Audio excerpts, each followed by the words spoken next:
Welcome to Boardroom Broadcasts, speaking with listed companies from around the world. You can stay up to date with all our content by visiting www.boardroombroadcasts.com and clicking on subscribe. Today's guest is XORTX Therapeutics CEO, Dr. Allen Davidoff. Dr. Davidoff holds a PhD in cardiovascular physiology and is an experienced executive, clinical scientist, and entrepreneur with diversified product development, clinical, and regulatory experience. His 17 years of biopharma includes increasing leadership roles in 3 pharmaceutical companies, including Cardiome, Stem Cell Therapeutics, and XORTX Therapeutics. His professional experience includes developing drugs in cardiovascular, neurological, and renal fields from concept to marketing applications and approval. XORTX Therapeutics is listed on the Canadian Securities Exchange as XRX, the Frankfurt Stock Exchange as ANU1, and on the OTC QB as XRTXF. Alan, thanks for joining us today. Yeah, thank you for the invitation, and pleased to be speaking to your audience today, Jesse. Thanks very much. So firstly, for our audience and listeners, could you further explain what XORTX Therapeutics does as a company? Yeah, I'd be pleased to. The company is really founded on the idea that you can take ideas that merit development, and especially in the case where there are unmet medical needs, develop them through the early stages all the way through the end of the first proof of concept studies in individuals with a given disease. And at that point, you've added value to a program sufficient then licensing and late stage development can commence. And so we really add value from an early idea through to the end of the first clinical trials. Okay. And so what does that mean in practice? What problem is XORTX Therapeutics looking to solve? The company is really focused on developing kidney disease treatments. What we know from our understanding of progressing kidney disease due to diabetic nephropathy or polycystic kidney disease is those diseases start because of the underlying cause, but as they progress, xanthine oxidase, an enzyme that is used by the body to produce uric acid, becomes more active. That rise in uric acid then starts to feed back on the system and accelerate the progression of disease. There are very good clinical trials suggesting that if you lower uric acid in individuals with progressing kidney disease, you have the opportunity to slow or stop their progression, in some cases reverse that progression. And that means you can keep individuals off of dialysis. And dialysis, while it's life-saving, is also life-altering because it requires a lot of commitment in terms of family and friends and others in support of your kidney issues. Do you want to tell us how this is being done and a little bit about the science behind it? Yeah, you bet. What we were fortunate enough to begin to understand in the mid-2000s, and then along with a number of discoveries, was that uric acid was driving a number of health consequences.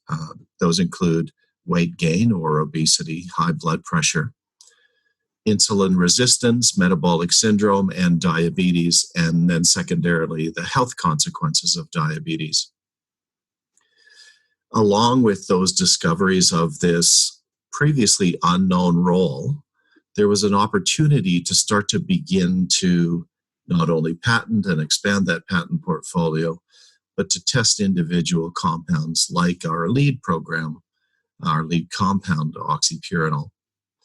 What we have seen over the course of pharmacology and toxicology and human studies is that the drug is safe and effective, and that's been corroborated by FDA review, and now we're applying it into clinical trials.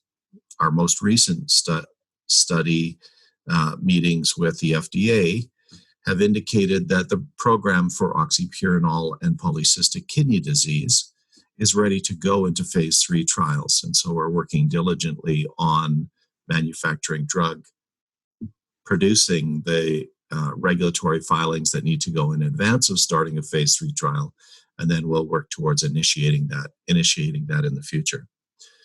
We also have noted from the previous COVID pandemic is that acute kidney injury is associated with the worst outcome for individuals who have a COVID infection. Whenever you see acute kidney injury, one immediately begins to think that certain players that have been identified in the past, like uric acid, can cause that acute kidney injury. And we're rapidly working with a number of groups from New York and Italy and Denver to develop that therapy quickly in a way to interfere with the acute kidney injury that's happening. And hopefully that means fewer symptoms, fewer side effects from COVID infection, and a shorter path to recovery. And certainly we hope that that would also prove out as decreasing the rate of death due to this terrible viral infection. So you've done a good job of outlining the technology. Excuse me. So what is the opportunity for potential investors by looking into XORTX Therapeutics? Yeah, the investment opportunity really is, if you do an accounting of what our company is, we're a company with 2 programs that are in late stage, ready for phase 3 clinical trials. There's a great unmet need both in polycystic kidney disease and in ADPKD. Despite all of that progress, our market cap compared to comparable companies is reasonably low. We continue to work to add progress in terms of our regulatory and clinical filings, and we are working towards setting up a phase 3 clinical trials in both of those programs. What that means is ongoing value creation should at some point see us move towards the mean of valuations. And we expect that for any investor, that's a fairly compelling case. Can you talk a little bit about the board and management experience responsible for the company? Yeah, you bet. Our executive team is composed of a number of individuals who have worked in drug development over the years, and like myself, have worked in a variety of areas. Those executive members and directors have worked on every element of drug development, from manufacturing to regulatory filings to clinical trials and all of the technical developments that are included in that critical path of progress. We also have a large number of individuals who are currently consulting for the company, and that collective team is not only very experienced, but a majority of this team has also worked on the xanthine oxidase inhibitor class of drugs. That gives us a very special opportunity to not only understand the drugs and how they can be developed, but because of our experience developing these drugs in the past and reapplying them to these 2 disease areas, polycystic kidney disease and COVID, we have a certain agility by understanding what the FDA requires, by understanding the critical steps needed to progress. And then there's a bit of a bonus in that we have been developing oxypurinol, which the FDA has said is reasonably safe and effective for a variety of uses. So a lot of experience of that executive team. And then with respect to our board of directors, we have individuals like Mr. Bruce Rowlands, who's not only worked in pharma, but also worked in the financial market space. Bruce Cousins, who was an executive with J&J for a number of years, and we're fortunate to have him on our board. And then others like Paul Van Dam, who's been a CFO and leader at a number of biopharmaceutical companies, as well as others like Alan Williams, who are well-versed in the retail markets throughout Canada. Okay. And so do you want to tell me a little bit about how you feel that this is going to impact on your immediate, near-term, and longer-term goals within the business?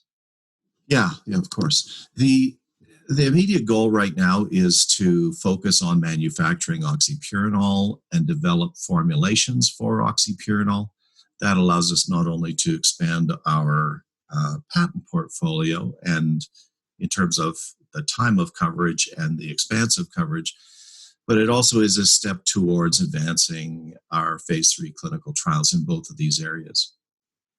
Over a little bit more extended time, near term, we see advancing regulatory filings, initiating those phase 3 studies, and we have had a number of pharma companies from around the globe reach out to us, and we think that as we take these early immediate steps, then we move quickly into the setting where there will be potential licensing discussions. That, of course, is where the value creation comes into play, and certainly value creation translated is licensing deals, and that means milestones and royalty payments and revenue from our efforts going forward. And longer term, we seek partners in both of these areas to develop through the late stage clinical trials and through regulatory filings and marketing. But we'll continue to progress regardless of the timing of the entry of those licensing parties. Okay. And, what lessons and insights do you bring from your own career to the role? Yeah, I've been involved in life sciences and biopharmaceutical research for probably 30 years, 17 years in industry. I think the lessons are simple ones. Commit 100% to what project you take on. Remain rigorous about what's needed to succeed and define that very early, but also look down the road for risk and understand what's needed to risk mitigate. But in any case, remain rigorous about how you act with regards to those two key characteristics of any successful program.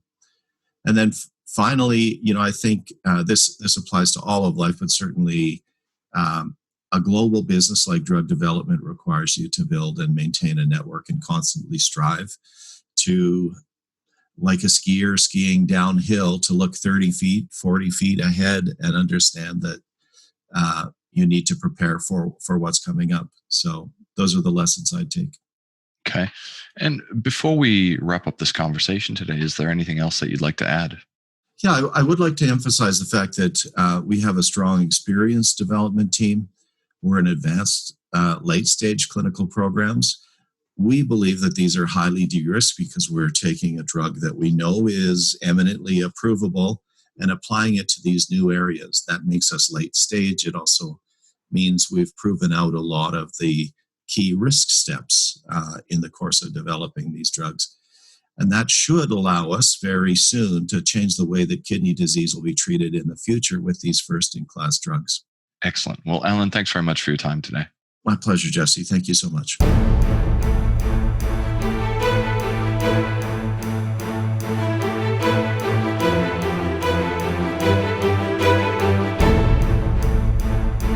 This has been a production of BoardroomBroadcasts.com, a division of Romulus Rising Proprietary Limited. All rights reserved.